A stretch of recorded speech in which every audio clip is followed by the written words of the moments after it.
Hey everyone, here's another 10 list of things related to trans. These are 10 ideas I had during my transitions and things I thought about always, and some of the ideas that I was stick by when during my transition on living my life. So I've done a lot of 10 lists of words, so you can check those videos out as well. But here are just 10 ideas I've had personally during transition, and I hope some of these although you can hear some of my ideas, doesn't matter if you agree with them or disagree, but maybe some of my ideas here could help you start your own thinking and start your own ideas as well. So for me, number one, you need to be sure. Before you transition, you need to be sure. I always tell people that I'm not like, yeah, you should go do it. No, like no, you gotta know. Like if you really have gender dysphoria, if there's a psychiatrist or therapist you can talk to, then great. If there isn't one, you gotta ask yourself questions. You gotta think about it very deeply. Do some soul searching, as it were, to really feel like, have I experienced certain things in my life where I know I'm a trans person? Am I really depressed because I'm living my life as my current gender? There's a lot of stuff to think about, but most importantly, you gotta be sure. And also remember, on one side, you have to be sure, and on the other side, don't regret your life. Like, we only have one life. Like, it's time, the clock is always ticking. Don't have regrets later that, why didn't I do it sooner? Why didn't I actually even do it? So be sure and don't regret your life choices. Number two, you can always detransition. There's no shame in it. Some people have transition and they regretted it and it's like, oh, whoa, this isn't for me. You can always take steps back. It is not the end of the world. Now, if you had some surgeries, okay, that's going to be a bit harder. So never jump into surgeries. Like I said, you got to be sure before you do any of that. So for me, when I first started taking hormones, I did tell myself, I'm going to take this for 1 month first. And I'm going to look in the mirror and ask myself if this is still something I really want and still something I'm really sure I have to do.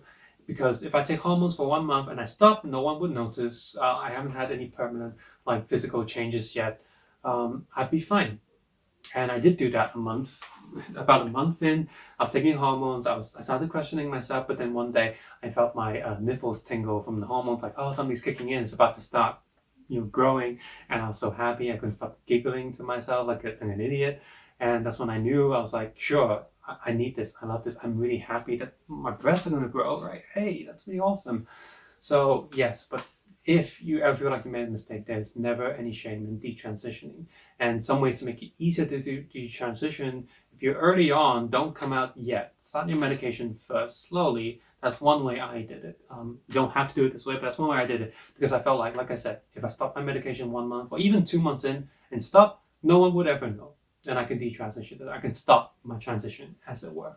Number three, remember to respect other people around you. You got to remember that if you want people to respect your transition, you got to respect other people because they're not used to this lifestyle as well. They might not understand what's going on. You cannot be aggressive. You cannot just jump into their face and say, "Hey, I'm trans now," or "Hey, I'm gay or lesbian or bi or something." And you got to give people time. You got to understand. That might be a shock to them as well. So just try to respect each other. And on that note, the next note is your family and friends need time to transition with you, including the way you dress, your clothes. See, transition is a thing that takes time. It's a gradual progress. If you suddenly say you sign transition and then the next day you come out dressing completely opposite than what you used to, it's going to give your family or friends a shock because they're not used to seeing you in a different way. They've seen you all your life as one way. And if you suddenly change that, it's going to shock them. They're going to go like, whoa, what's going on? We don't know what's happening. So for me personally, I transitioned slowly. My dress code started getting more androgynous, as it were. When I started buying female clothes, I bought t-shirts and jeans and whatever. It was still very close to what I wore before. It was only slowly that I started wearing things with a lower chest, and start wearing makeup eventually. And even now, when I wear makeup, I wear like everyday makeup. I wear not nude makeup, but a very casual, less is more type of thing. So for me, remember, your family needs time to transition with you. So don't try to throw it in their faces. Just give them time. And yes, like I said, next point, transition takes time. Be patient. Me, when I first started medication, I just kept looking at the mirror. I kept looking at my face like, oh, my face will never be pretty. I always look like a guy. Like, I need so many facial surgeries. Just I need to cut this and cut that. And no, look, just give it time, right? Transition's a gradual thing. You might still need surgery afterwards, but the general transition period for medication is about 2 years. And if you still need surgeries, a year and a half in or 2 years later, then okay, that's something you would do. But don't rush into it. Don't get the surgeries right away. Don't do too much in one go, because again, if you do have regrets, it's too late. You've had the surgeries, you've paid the money, you've done, well, things, your bone structure or facial structure, who knows what surgery you're going to get. Just give it time. Give it at least a year before you even consider anything else, because after about a year and a bit, suddenly everything just started to click, to fit, and I started feeling comfortable. I was like, okay, I don't need a nose job. I don't need to necessarily reduce my jawline. I still kind of want to, but I'm not. It's not like in the beginning when I was like, I need it. No, just give yourself some time to transition. Number 6, don't compare yourself to others. This is a very toxic thing, not just for trans people. We always see very beautiful supermodels or actresses or actors in these adverts and stuff. Don't compare yourself to them. First of all, none of that is realistic. I work in media. I know how much editing goes on behind the scenes. They don't have perfect skin all the time. They don't have perfect body structures all the time. And even someone say, a guy who plays Wolverine, like Hugh Jackman, he says that diet is really bad for you. Like you have to dehydrate yourself to get that really awesome six-pack and stuff. It's not good. Stop comparing yourself to people who look prettier than you. Stop comparing yourself to people who transition better than you.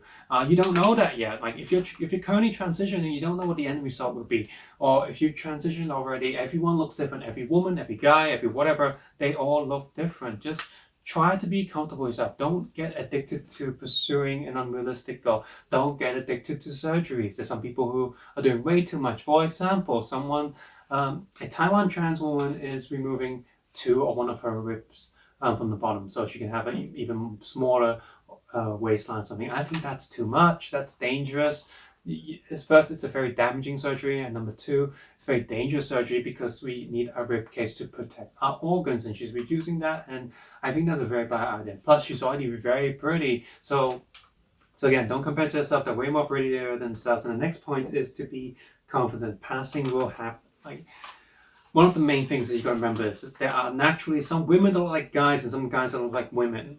If you always look a bit worried, always look a bit scared, like you're doing something you're not supposed to, people will point at you and say there's something weird about you. They will clock you, they will point you out you, and it's not good.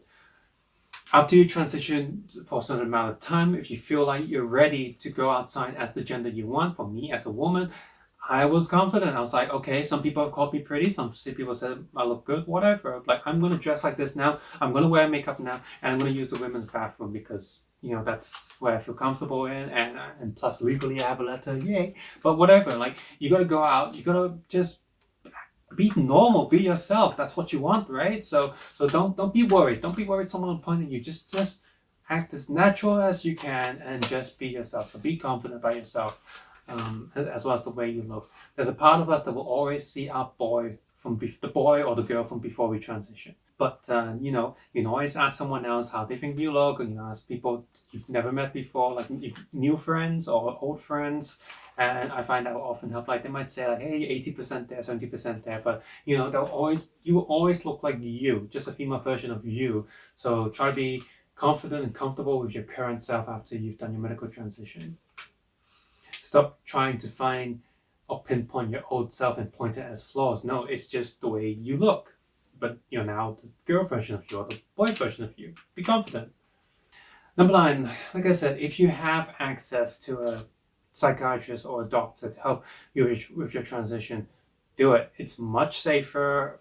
It's probably worth it. I did it DIY because I know a lot of the wait is very long and I was really depressed, so I started taking the medication myself, and I'm very lucky that it turned out okay. There were some complications in the middle, but overall I'm very lucky. Not everyone will be as lucky, so if you can, seek official, professional medical help if you can.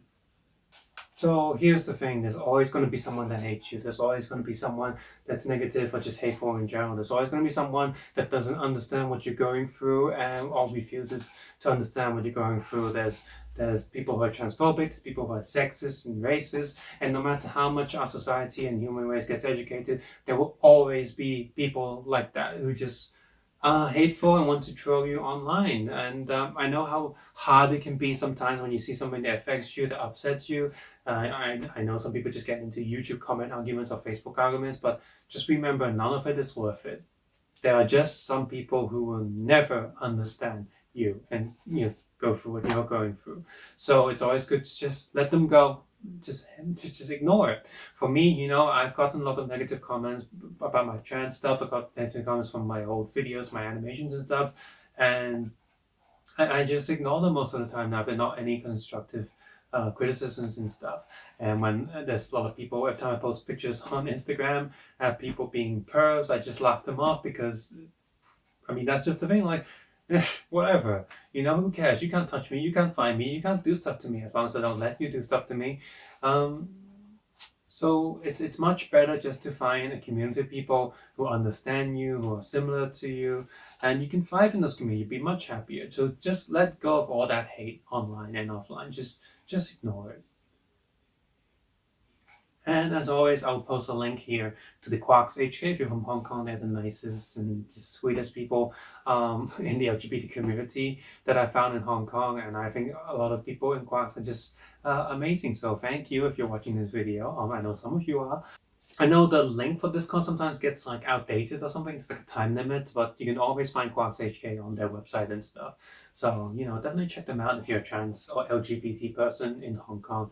They are just the nicest bunch. So as always, if you found this video useful, click the thumbs up button. Feel free to leave any comments, questions, or suggestions below. And as always, take care, have a nice day. I'll see you guys soon. Bye.